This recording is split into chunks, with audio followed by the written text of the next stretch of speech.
हर हर महादेव। जय श्री कृष्णा। दोस्तों, आप सभी को हरियाली तीज की बहुत बहुत शुभकामनाएं। भोले बाबा और माता पार्वती की कृपा आप पर हमेशा बनी रहे। हरियाली तीज व्रत कथा में बताया गया है कि इस व्रत को किस प्रकार देवी पार्वती ने किया था और इस व्रत को करने से क्या लाभ होता है। देवी पार्वती को हरियाली तीज व्रत से भगवान शिव किस प्रकार पति रूप में प्राप्त हुए, आइए जानते हैं हरियाली तीज व्रत की संपूर्ण कथा विस्तार पूर्वक। हरियाली तीज सावन के महीने में आने वाला त्योहार है जो देवी पार्वती को समर्पित है। भविष्य पुराण के अनुसार तीज यानी तृतीया तिथि का व्रत और पूजन देवी पार्वती को प्रसन्न करने के लिए किया जाता है।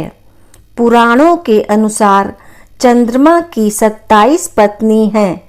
इनमें चंद्रमा रोहिणी को सबसे अधिक प्रेम करते हैं। पुराण के अनुसार रोहिणी ने तृतीया तिथि का व्रत किया था, जिससे रोहिणी के प्रति चंद्रमा का प्रेम सबसे अधिक है। सावन के मास में जो कुंवारी कन्याएं और सुहागिन स्त्री तृतीया तिथि को हरियाली तीज की कथा सुनती है और देवी पार्वती की भगवान शिव के साथ पूजा करती है, उन्हें मनोअनुकूल जीवन साथी की प्राप्ति होती है और उनके सुहाग की उम्र भी लंबी होती है।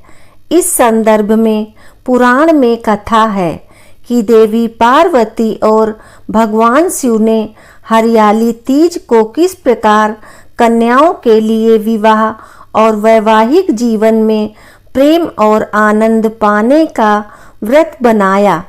दोस्तों, हरियाली तीज व्रत कथा को पूरा अवश्य सुने, क्योंकि अधूरी कथा सुनने से उसका पूरा फल नहीं मिलता। देवी पार्वती अपने पूर्व जन्म में दक्ष प्रजापति की पुत्री सती थीं। उस समय दक्ष प्रजापति के विरोध और इच्छा विरुद्ध जाकर देवी सती ने महादेव से विवाह किया था। दक्ष प्रजापति भगवान विष्णु से देवी सती का विवाह करवाना चाहते थे, लेकिन देवी सती भगवान शिव को अपना पति मान चुकी थीं। अंत में पुत्री की खातिर दक्ष प्रजापति को भगवान शिव के साथ सती का विवाह करवाना पड़ा, लेकिन दक्ष प्रजापति फिर भी शिवद्रोही बने रहे। एक समय दक्ष प्रजापति ने भव्य यज्ञ का आयोजन किया, जिसमें सभी देवी देवताओं, नाग, किन्नर, गंधर्व, ऋषियों को आमंत्रित किया। त्रिलोक में दक्ष प्रजापति के यज्ञ की चर्चा होने लगी। बात देवी सती के कानों में भी आई और वह दुखी हुई कि उनके पिता ने महादेव और उन्हें यज्ञ में शामिल होने के लिए आमंत्रित नहीं किया। इस बात से देवी सती को बहुत दुख हुआ और वह फिर भी बिना बुलाए पिता के यज्ञ में जाने की जिद करने लगी।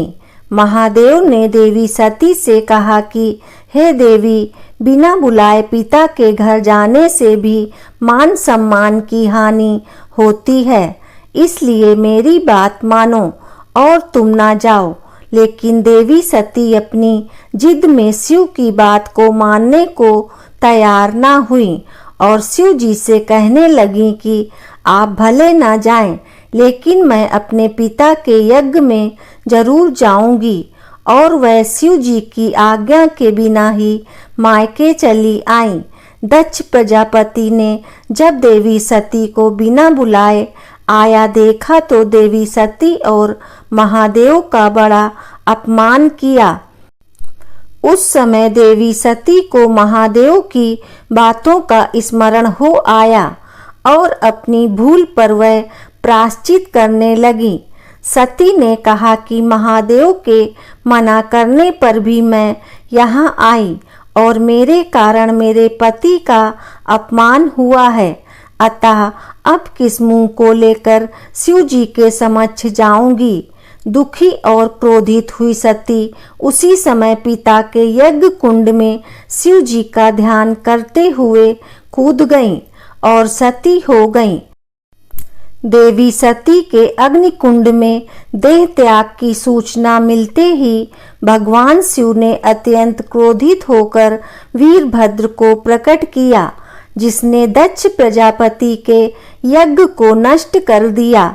इसके बाद शिव जी घोर साधना में लीन हो गए।